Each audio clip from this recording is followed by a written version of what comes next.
He kicked me out while I was pregnant and begged me not to open the envelope. The weeks that followed were surreal, as if I had stepped into a world both familiar and alien. I returned to the apartment I had rented, but now it no longer felt like a temporary refuge. It was the beginning of my sovereignty. Every corner of that space, every shadow, every window through which sunlight streamed, became a symbol of my independence. I decorated it meticulously, small touches that reminded me that this life, though carved from betrayal and hardship, was mine. I had no illusions that Thayer would disappear entirely, but I understood for the first time that his threats could no longer hold sway over me. My mornings became rituals of quiet empowerment. I would wake before the city stirred, feeling the gentle movements of my unborn child, a rhythm that no money, no manipulation, no betrayal could ever disrupt. I sat by the window, cup of tea in hand, watching the sunrise spill gold across the rooftops, and felt a serenity I had never known when I had lived under Thayer's shadow. It was during these moments that the enormity of his betrayal fully sank in. The years of subtle control, the gaslighting, the constant reminders that I was only valuable as long as I remained dependent on him. But I also felt an unspoken promise to myself: never again. Then the unexpected arrived. An envelope far simpler than the first slid under my door one evening. The handwriting was unmistakable. Thayer's. My pulse quickened, a dangerous mixture of anger and curiosity gripping me. I opened it cautiously, expecting threats, manipulation, or hollow apologies. Instead, I found a single line written in bold, confident ink. "I underestimated you, and now I am paying for it."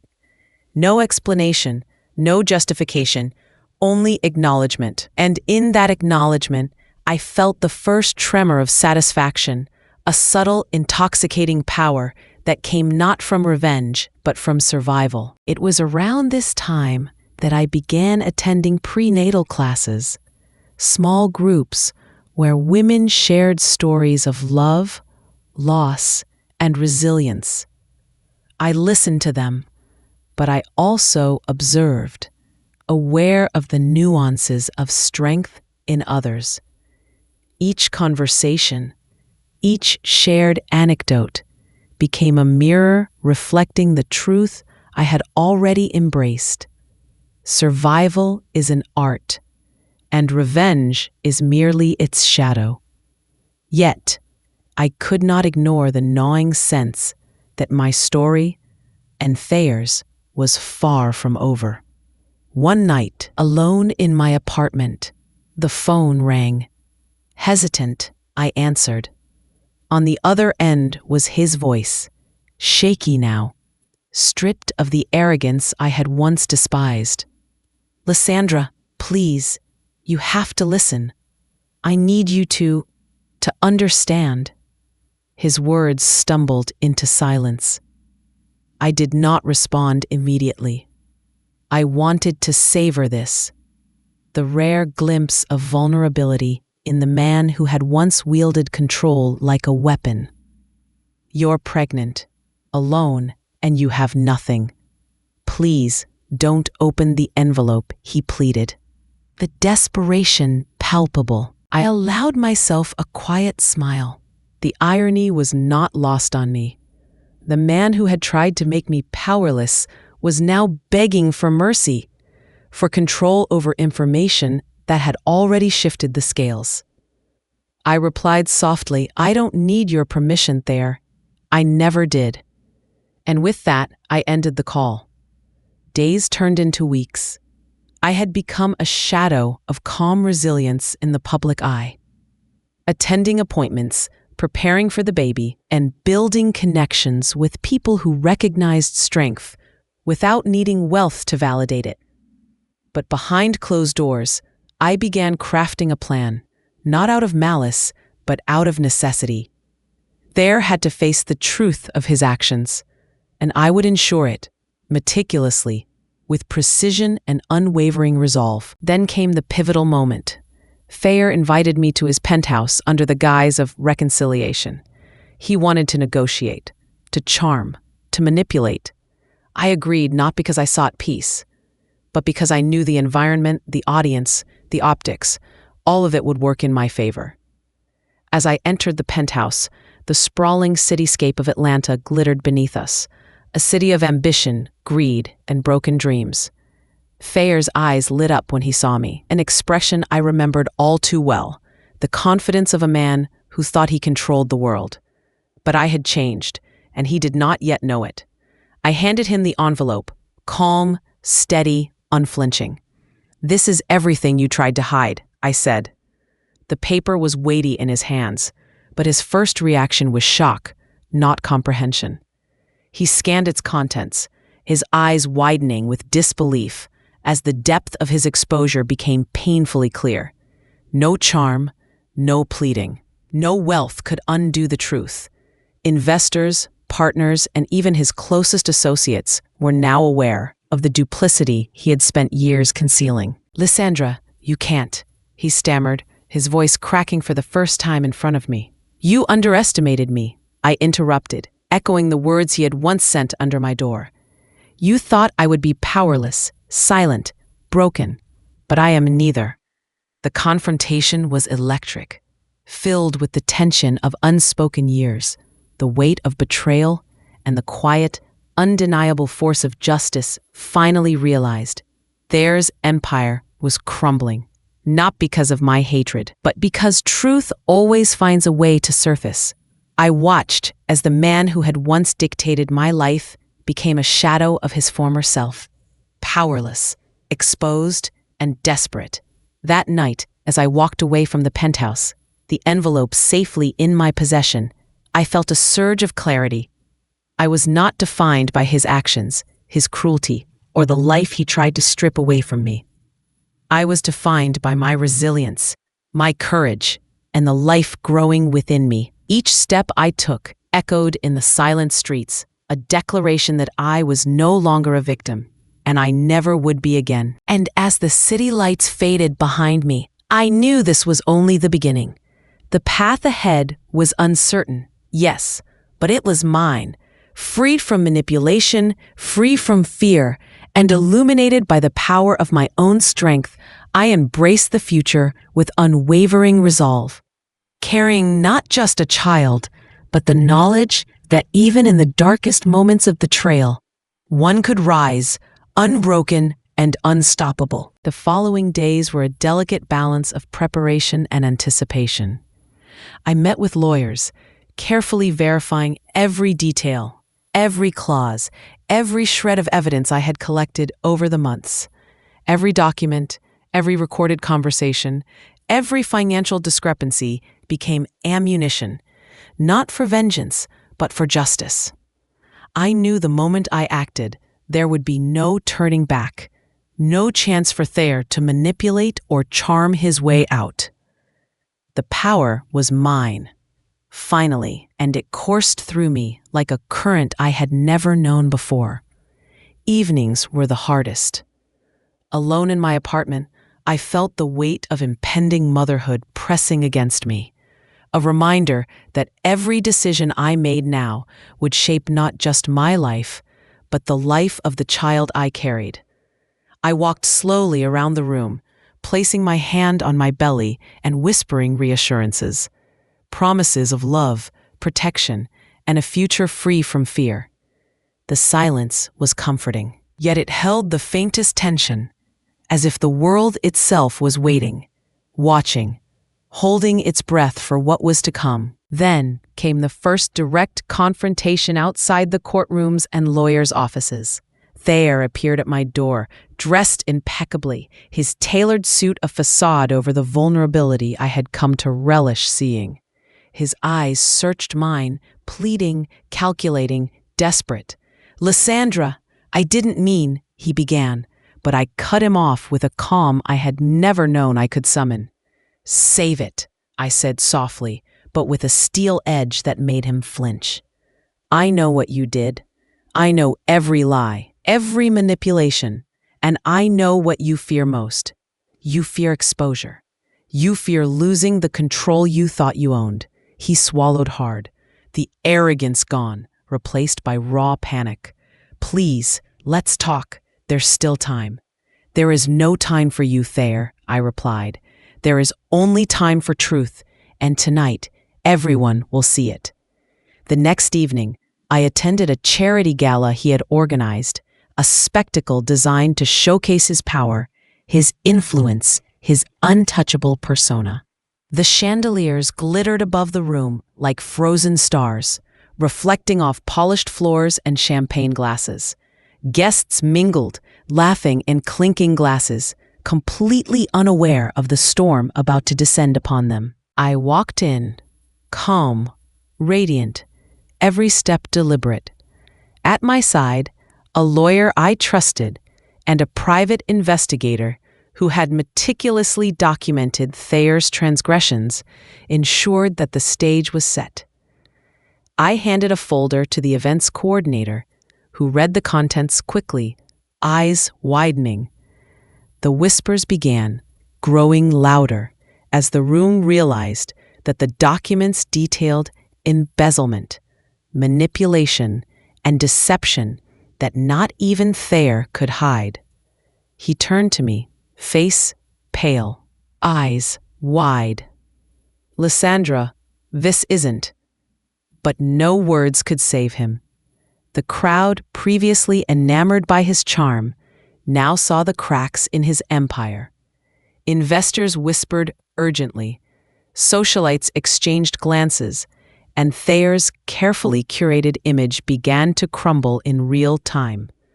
For the first time in years, he felt powerless, exposed, and utterly human. A man stripped of the armor he had relied on for so long. I felt no satisfaction in his humiliation, only a profound sense of liberation. I realized that justice was not revenge. It was truth revealed in its raw, unyielding form. And as Thayer stumbled through excuses, his voice trembling, I allowed myself a quiet moment of triumph. Not because I had destroyed him, but because I had reclaimed my life, my dignity, and my future. Returning home, the city lights casting long reflections on the windows, I felt a subtle shift within myself. I was no longer the woman who had been kicked out or shamed and silenced. I was a mother, a survivor, a force no one could ignore or intimidate. The envelope, now safely tucked away, had fulfilled its purpose. It had been a catalyst for change, a mirror reflecting not only Thayer's deception, but my own resilience. Days later, I attended a prenatal appointment, the doctor smiling warmly as she checked the baby's heartbeat. Each pulse, each flutter, each tiny movement reminded me that life continued, that despite the trials, the betrayals, and the fear, I was creating something pure and unbreakable. I left the clinic, breathing in the cool Atlanta air, feeling the city hum around me, and realized that freedom was not just physical. It was emotional, psychological, and deeply personal. Then came the final encounter. Thayer, desperate and broken, approached me in a quiet part of the city park. His voice was low, almost a whisper. Lysandra, I'm sorry. I was wrong. Please, we can fix this. I can fix this. I looked at him, calm, composed, my hand resting gently on my stomach. Fix this? Thayer, there is nothing left to fix. You wanted control, you wanted power, and you lost sight of what truly matters. I am not your project, your possession, or your pawn. I am a woman with my own life, and a child who deserves a future free from your shadow. He fell silent, the weight of truth pressing down, and I knew then that the chapter was truly over. I walked away, each step lighter than the last, feeling the wind carry away the last remnants of fear, doubt, and anger. My journey had been long, painful, and fraught with betrayal, but it had also been transformative.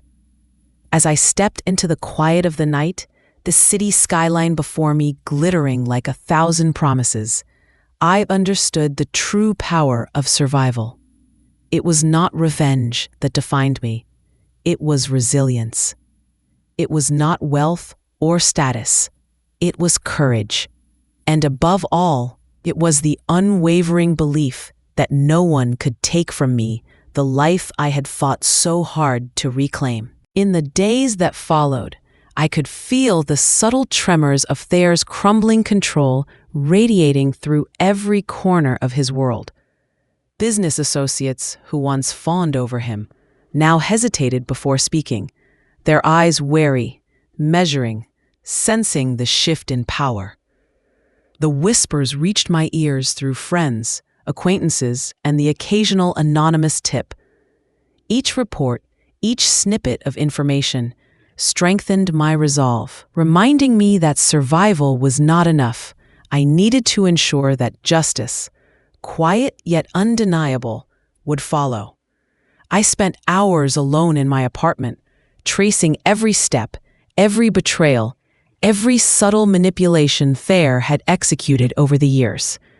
It was exhausting, but also clarifying.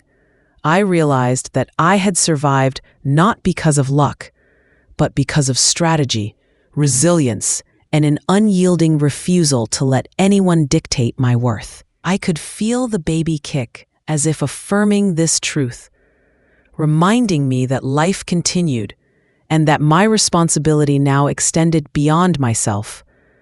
I was not only fighting for my dignity, but for a future built on strength and integrity. Then came the unexpected encounter. I was leaving a prenatal class when a man approached me with cautious urgency.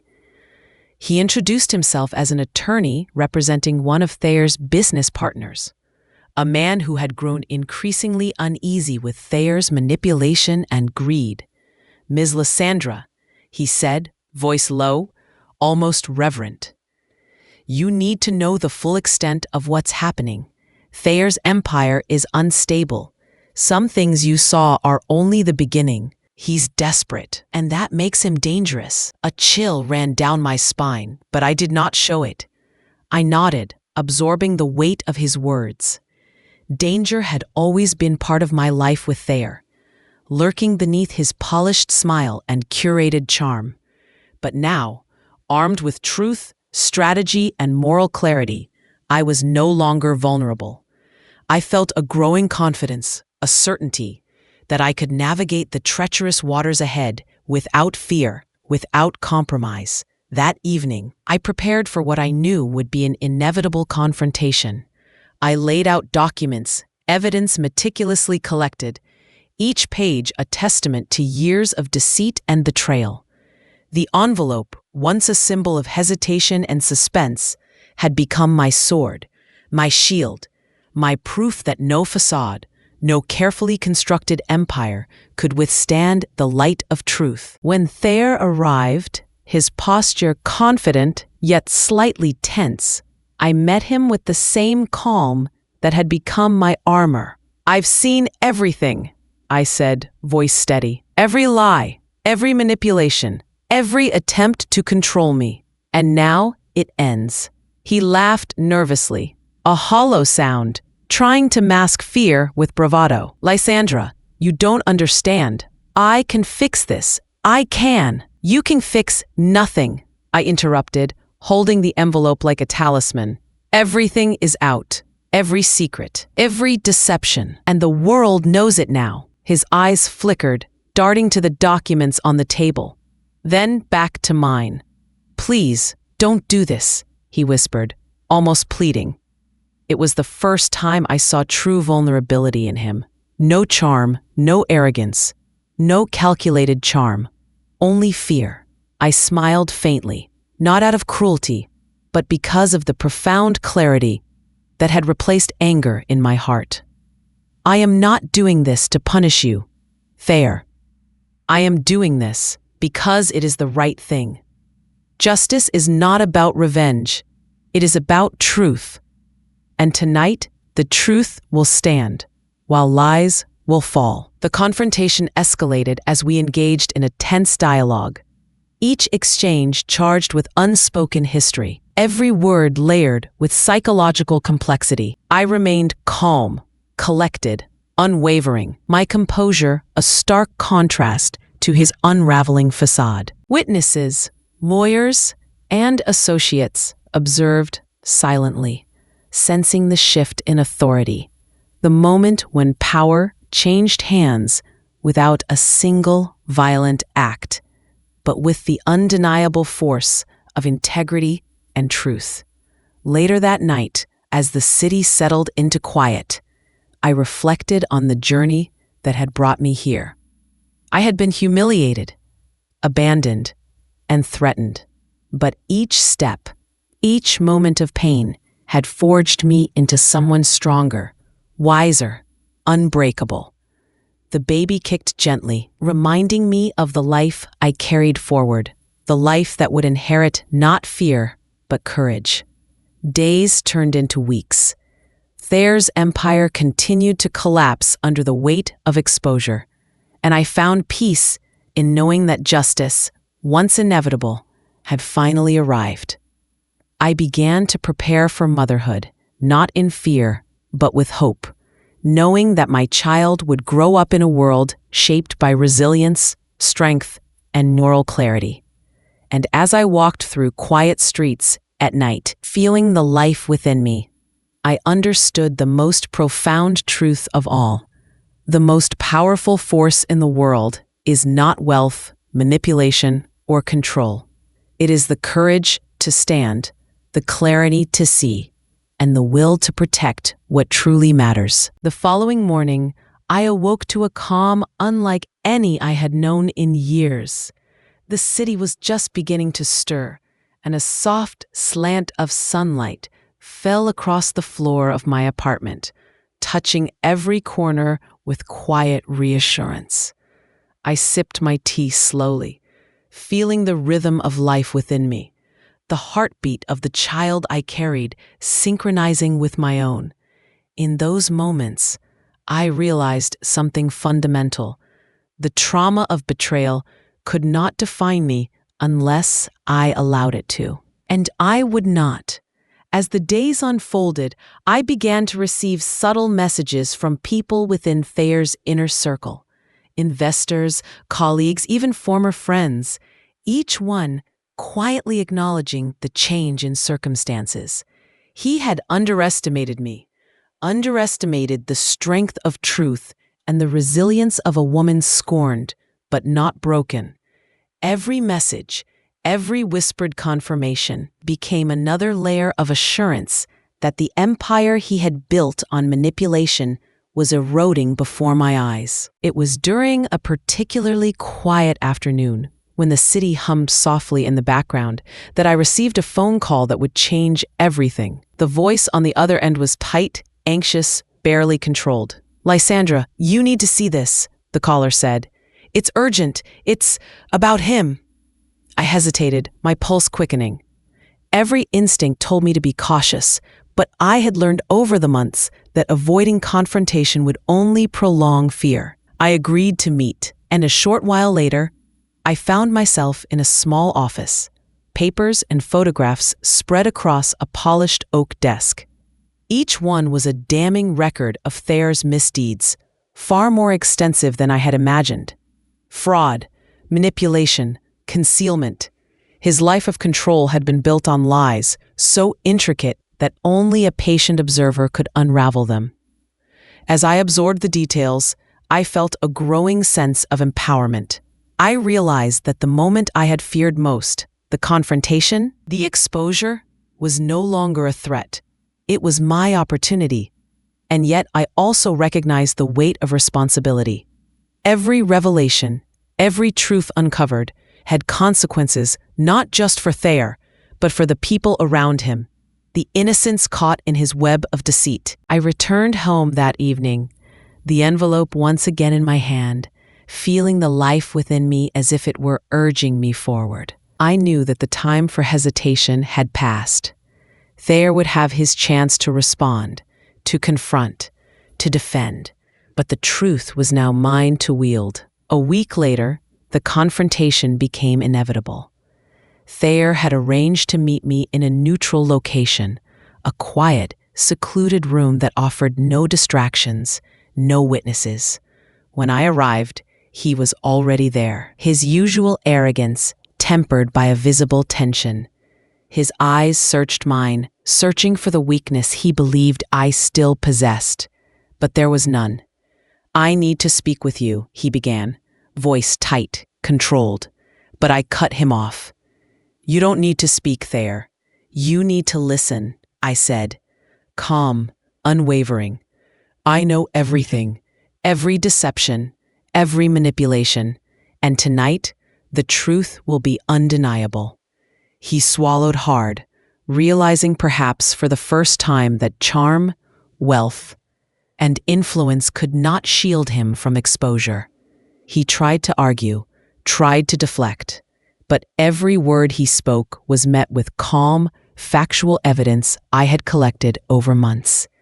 The balance of power had shifted completely. And then, in a moment I will never forget, he begged, not for forgiveness, not for understanding, but for control over the narrative. "Please, don't open the envelope," he whispered, desperation breaking through his polished exterior. "You don't know what's inside. You can't." But I did know, and I did open it. Slowly, deliberately, I unfolded the pages, letting the truth wash over the room like a tide. Every secret, every lie, every concealed crime came to light. Thayer's face paled, his confident facade crumbling in real time.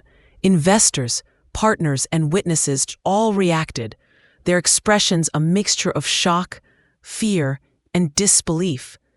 The man who had once controlled everyone in the room was now silent, powerless, exposed. I felt no satisfaction in his downfall, only clarity, calm, and the quiet thrill of justice realized.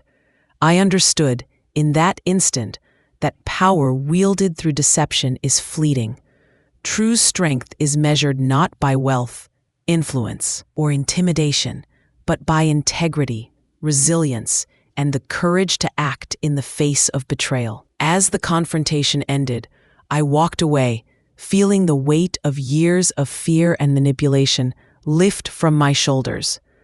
The city lights stretched before me, reflecting in puddles from a recent rain, shimmering like promises of a new beginning. The envelope, once a symbol of suspense and potential threat, had fulfilled its purpose. It had liberated me, revealed truth, and ensured that the past could no longer dictate my future. Weeks later, I gave birth. The room was quiet except for the soft cries of new life and the gentle beeping of monitors. I held my child close, feeling the warmth, the heartbeat, the undeniable proof of survival and resilience. Every hardship, every betrayal, every moment of fear had led to this singular moment of triumph. I had emerged not just as a survivor, but as a protector, a mother, and a woman who had reclaimed her life from the shadows of deceit. And as I gazed down at the tiny, perfect life in my arms, I realized the ultimate truth. Power is not stolen or taken through force. Power is claimed through courage, integrity, and the unwavering refusal to let anyone define your worth. Thayer's world may have been filled with wealth and influence, but mine, filled with resilience, love, and truth, was unshakable. The city outside continued to hum with life, unaware of the quiet, unstoppable transformation that had taken place within me. And as I stepped into the first dawn of my new life, I understood that I was no longer a victim of betrayal. I was the author of my own story, a story of strength, survival, and the unbreakable power of truth. In the days following the birth, life settled into a rhythm, both fragile and powerful. Every night, as I held my child close, I felt the tiny heartbeat against my chest, a reminder that despite betrayal, abandonment, and fear, life and hope persisted. The apartment, once a temporary refuge, had become a sanctuary. Each object, each carefully chosen detail, represented control regained, dignity restored, and the promise of a future I would shape entirely on my own terms. Yet, the world outside did not pause. Thayer, stripped of influence, was struggling to salvage whatever remained of his empire. Rumors reached me through discreet channels, former allies turning against him, investors backing away, legal challenges piling up. Each fragment of information reinforced the truth I had always known. The strongest walls crumble when built on lies, and though I had achieved personal victory, the story was far from over. The ripple effects of truth and accountability were only beginning to unfold. One afternoon, a knock at the door startled me. Standing there was a woman I had never met, her expression cautious, almost hesitant. She introduced herself as one of Thayer's former employees, someone who had quietly suffered under his manipulations for years. Her voice trembled as she spoke. I wanted to thank you," she said. "Because of what you did, we can all finally speak freely. We can finally be heard." I listened, my heart swelling with a quiet sense of justice. The impact of standing up to Thayer was far-reaching.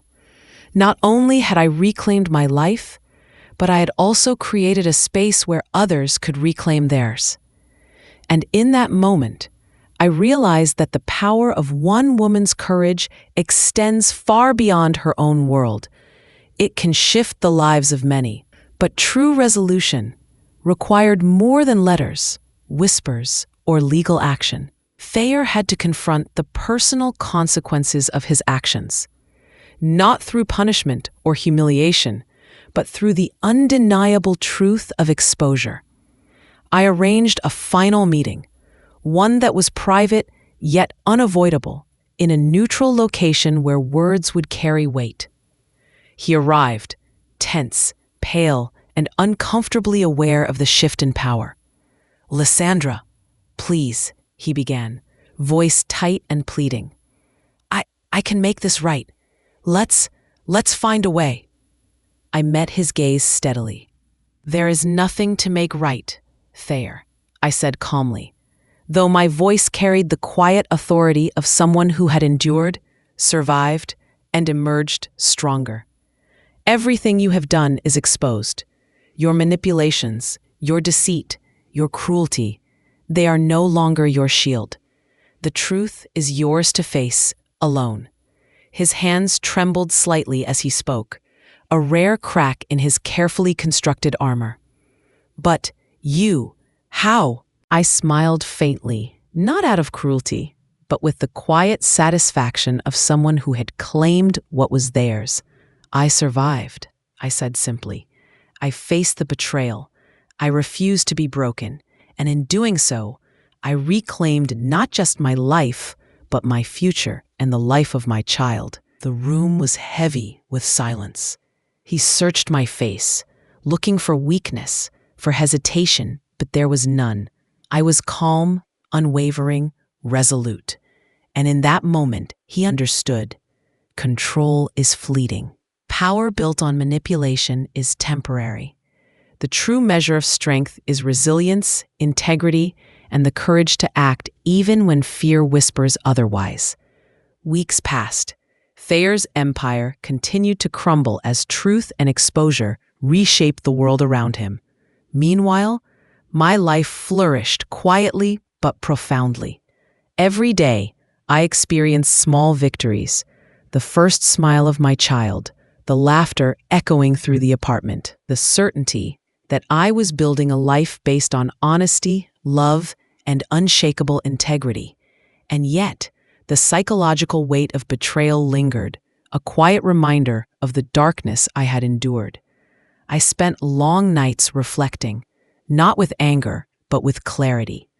I considered the journey that had brought me here, the humiliation of being cast out while pregnant, the cold manipulation of someone I had loved, the constant undercurrent of fear and control. Each memory was painful, but each also revealed my strength. I had survived the impossible. I had outlasted cruelty, and I had emerged, not bitter, but empowered. One evening, as the sun dipped below the skyline, painting the city in hues of gold and crimson, I allowed myself a moment of quiet reflection. I thought of Thayer, alone in his unraveling world, and I felt neither satisfaction nor revenge. I felt only a profound understanding. The most powerful life is not one dominated by fear, control, or manipulation. It is one guided by truth, resilience, and moral courage. Months later, standing in the sunlight, streaming through my apartment window, my child cradled against me, I realized the journey had come full circle. The envelope, once a symbol of suspense, fear, and potential devastation, had fulfilled its purpose. It had revealed truth, restored justice, and allowed me to reclaim my life. The city outside continued its endless rhythm, unaware of the quiet transformation that had taken place. I stepped onto the balcony, feeling the wind against my face. The weight of my past behind me, and the promise of a future ahead, I understood with absolute clarity that no one, not even Thayer, could define my worth, my power, or my life. I had endured betrayal, reclaimed control, and emerged stronger, wiser, and unbreakable. As night fell, the city lights twinkled like stars scattered across the horizon, each one a reminder that even in darkness, light persists. I held my child close, feeling the warmth, the heartbeat, the promise of life untainted by fear or manipulation. And I knew, without doubt, that the journey had transformed me. I was no longer the woman who had been kicked out, abandoned, and silenced. I was a mother, a survivor, a force of truth and resilience. The story of betrayal, fear, and manipulation had ended, but the story of strength, courage, and unwavering moral clarity had only just begun. And in that quiet, radiant moment, I felt the ultimate truth settle within me. Power is not taken, control is not seized through fear, and victory is not defined by destruction. True power lies in survival, integrity, and the courage to rise above betrayal and reclaim your life. Even after Thayer's empire began to collapse, the shadows of the past lingered, subtle yet persistent. I found myself replaying moments in my mind, the coldness of his words, the calculated cruelty, the way he had cast me out while I carried our child. But with each memory, I also recognized my own transformation. I was no longer defined by fear or betrayal. I was defined by the choices I had made in response to them. Each decision to stand firm, to gather evidence, to face him calmly yet resolutely had forged a strength within me that no wealth or power could ever shake. One evening, a package arrived at my door. No name, no return address, just a plain cardboard box. My instincts told me to be cautious, but curiosity, tempered by experience, prevailed. Inside, I found documents and recordings, evidence of even deeper deception, not only in Thayer's business dealings, but in the way he had manipulated people around him, exploiting trust and loyalty for personal gain. The scope of it was staggering, and yet, unlike before, I felt no fear. I felt clarity. Every revelation was another step in dismantling the power he had once held over me, another layer of freedom added to my life. The following day, I met with a trusted ally, a woman who had long observed Thayer's manipulations and shared in my desire for justice. Together, we reviewed the evidence, planning carefully how to expose the final threads of his control. Strategy had become my refuge, precision my armor. I realized that the final confrontation would not just be about personal vindication. It would be about restoring truth, accountability, and a sense of order to a life that had been fractured by betrayal. Thayer, of course, had not remained idle. I could feel his anxiety radiating through subtle channels. Calls intercepted by lawyers, nervous messages to mutual contacts, desperate attempts to maintain the illusion of control. And yet, each attempt only highlighted his vulnerability, the fragility of the empire he had so meticulously constructed. For the first time, I understood fully the psychological depth of power. It is fleeting when based on lies, and it collapses most violently from within. Finally, the day of reckoning arrived. A meeting was scheduled at a neutral location, one chosen for its quiet authority and impartiality. I entered first, calm and poised, my child's future and my own dignity resting squarely on my presence.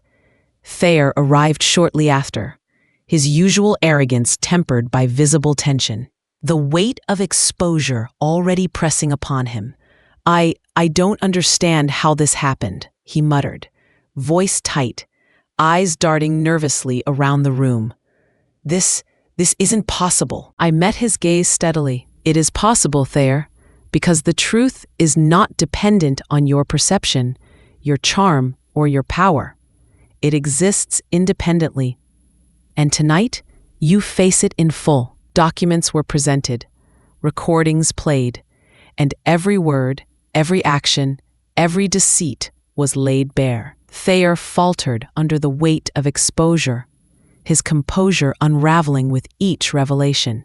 I remained calm, measured, observing the slow collapse of a man who had once made me feel powerless. There was no gloating, no vindictiveness, only the quiet force of truth, undeniable and absolute. As the room absorbed the weight of the revelations, I felt a profound sense of closure. Years of manipulation, betrayal, and humiliation had culminated not in revenge, but in justice. And yet, I also recognized that true closure required more than evidence and exposure. It required acceptance, reflection, and the ability to move forward unshackled by the past. Returning home that evening, the city lights casting long reflections on the streets, I held my child close. Each heartbeat, each movement, was a reminder that life continues, that resilience is born not from avoidance of pain, but from confronting it with courage and integrity. I realized with absolute clarity that the power I had reclaimed was not simply about defeating Thayer. It was about reclaiming myself, my dignity, and the life I was destined to lead. Weeks later, life settled into a new rhythm. I attended appointments, nurtured my child, and gradually rebuilt a life defined not by fear or betrayal, but by strength, compassion, and moral clarity. Friends and allies rallied quietly around me, recognizing the courage it had taken to face a man who had wielded power with cruelty and manipulation.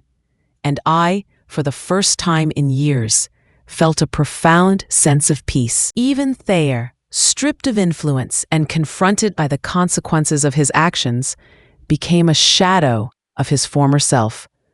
I saw him occasionally from a distance, and each time I felt only calm observation, never anger.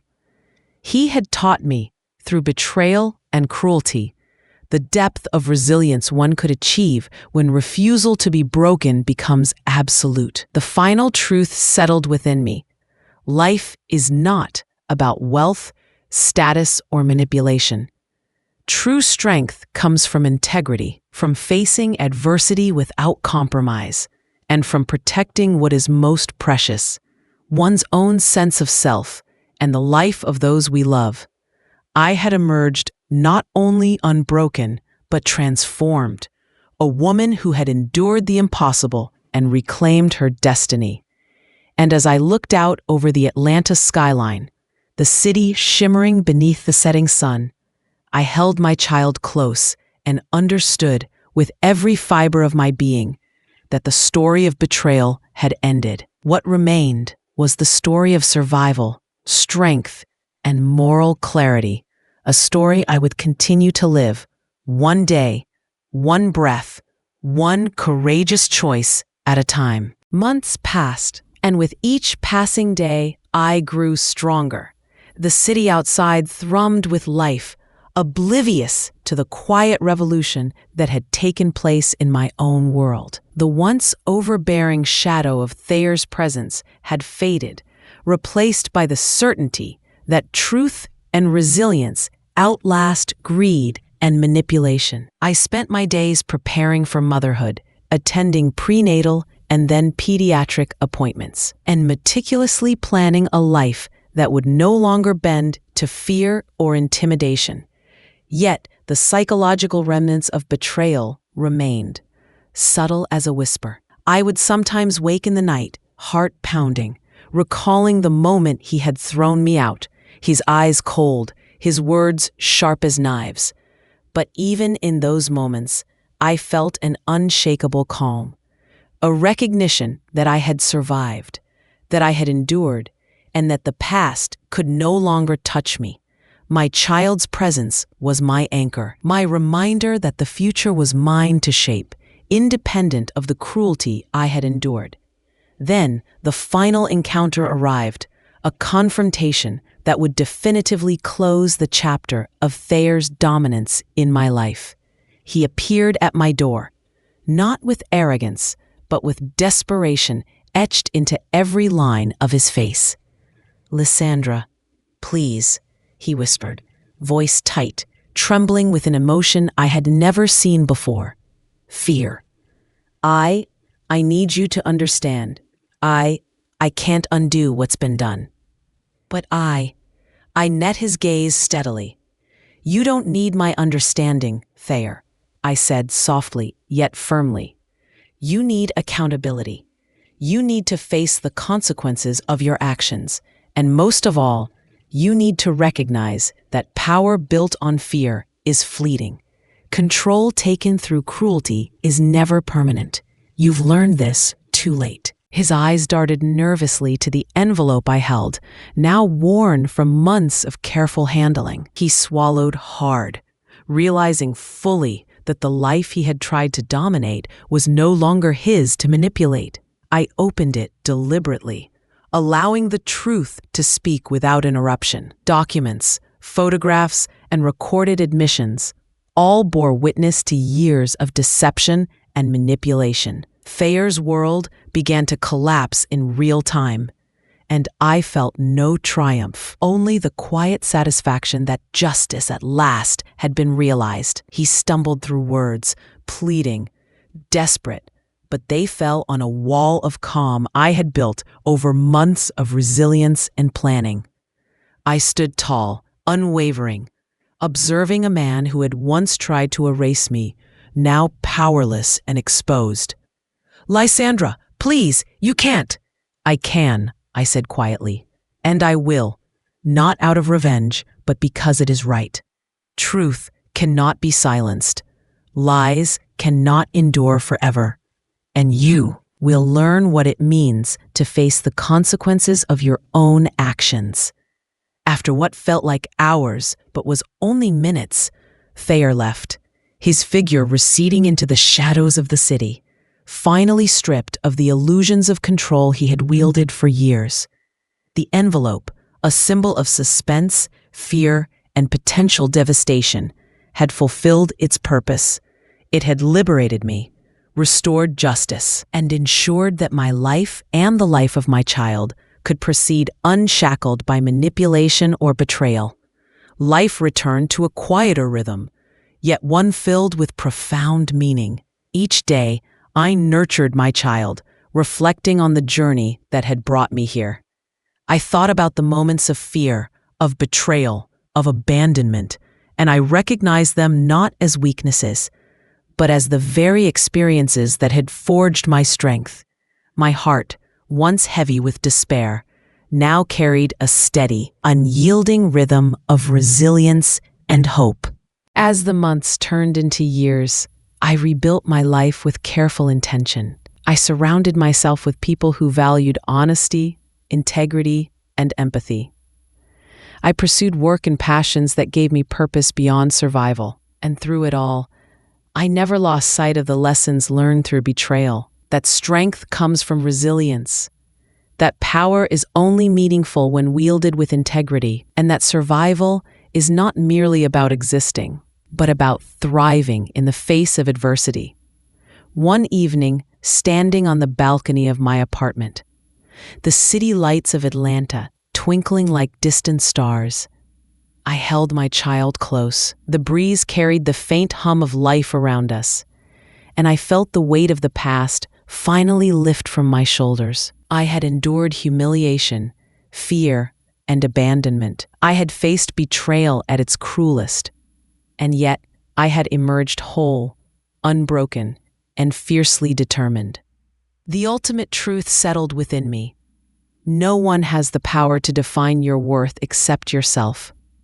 Control, manipulation, and wealth can all vanish in an instant, but resilience, courage, and moral clarity endure. I had reclaimed my life, and with it, I had forged a future untainted by fear, strengthened by experience, and guided by the unwavering light of truth.